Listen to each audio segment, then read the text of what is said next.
পথে আছে উপজাতি এবং ক্ষুদ্র নৃগোষ্ঠী এবং বাংলাদেশ প্রতিষ্ঠা হওয়ার পর থেকে এইটাই সবাই বলে আসছে।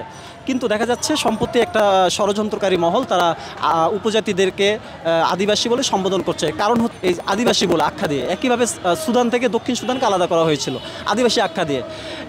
বলা হয়েছে যে আদিবাসী যদি কেউ হয় তাহলে সে স্বায়ত্তশাসন চাইতে পারে, রাষ্ট্রকে সেটা দিতে হবে, নিশ্চিত করতে হবে। দাবি হচ্ছে আসলে যে সম্প্রতি বাংলাদেশে অনেকে আদিবাসী স্বীকৃতি চাচ্ছে, উপজাতিরা, ক্ষুদ্র নৃগোষ্ঠীরা, এবং অনেকে প্রচারণা চালাচ্ছে এবং অনেকে সম্বোধন করছে তাদেরকে আদিবাসী বলে। কিন্তু বাংলাদেশ সংবিধানের 23 কতে আছে উপজাতি এবং ক্ষুদ্র নৃগোষ্ঠী এবং বাংলাদেশ প্রতিষ্ঠা হওয়ার পর থেকে এইটাই সবাই বলে আসছে।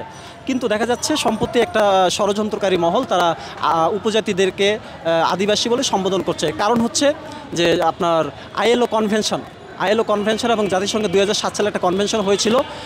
সেখানে কিন্তু আপনার বলা হয়েছে যারা আদিবাসী তাদের কিছু রাইটসের কথা বলা হয়েছে। যারা আদিবাসী, তো আদিবাসী রাইটসে যেমন সেলফ ডিটারমিনেশনের কথা বলা আছে আর অনেক কিছু বলা আছে। সেলফ ডিটারমিনেশনের ব্যাখ্যাটা কি?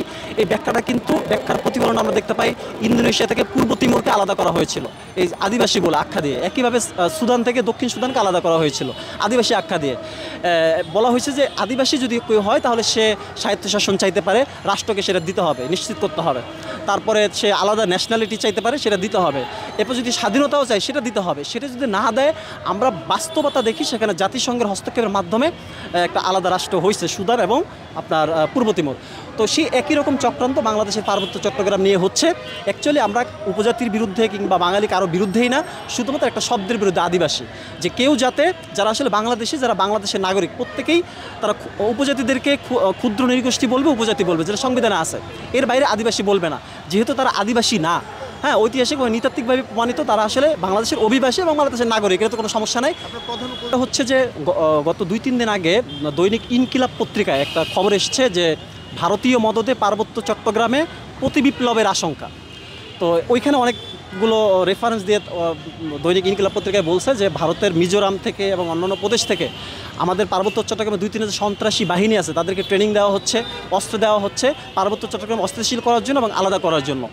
যেহেতু তারা এটা করছে, এই জন্য আমরা তাদেরকে বন্ধ করতে বলতেছি ভারতকে, যে এইসব আপনারা করবেন না, আরেকটা রাষ্ট্রের মধ্যে হস্তক্ষেপ করবেন না। যদি হস্তক্ষেপ করেন তাহলে আমরা হস্তক্ষেপ করতে বাধ্য হব।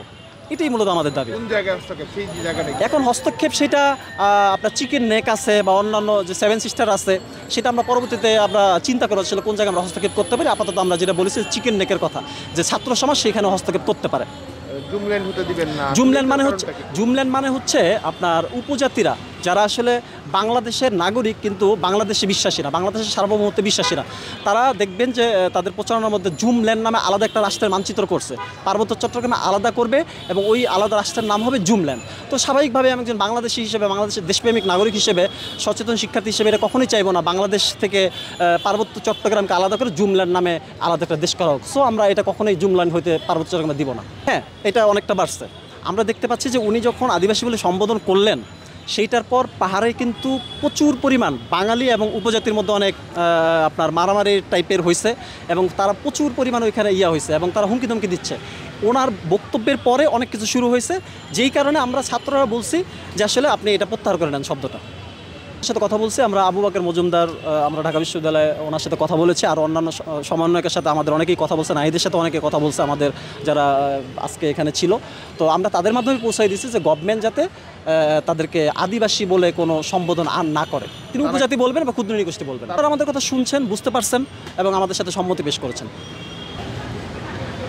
আমার পাহাড়ে চোখ দিলে তোমার মুরগির গলা চেপে ধরবো। অর্থাৎ মানে ভারত যদি বাংলাদেশের পার্বত্য চট্টগ্রামে হস্তক্ষেপ করে, এবং আমরা দৈনিক ইনকিলাব পত্রিকার মাধ্যমে জানতে পেরেছি যে তারা পার্বত্য চট্টগ্রামে যারা সন্ত্রাসী আছে তাদেরকে মদত দিচ্ছে, তাদেরকে প্রশিক্ষণ দিচ্ছে এবং অস্ত্র সরবরাহ করছে পার্বত্য চট্টগ্রাম অস্থিতিশীল করার জন্য। এবং এর মাধ্যমে নতুন সরকারকে তারা একটা প্রতিবিপ্লব করতে চায়, এখানে নতুন সরকারকে হটাতে চায় এবং তাদের যেই মানে একটা গোলামির সরকার, সেই সরকারকে বসাতে চায়। সো আমরা কখনোই ছাত্র সমাজে এটা হতে দেব না। যদি তারা হস্তক্ষেপ করে, ছাত্র সমাজও কিন্তু তাদের মুরগির গলা চেপে ধরতে পারে।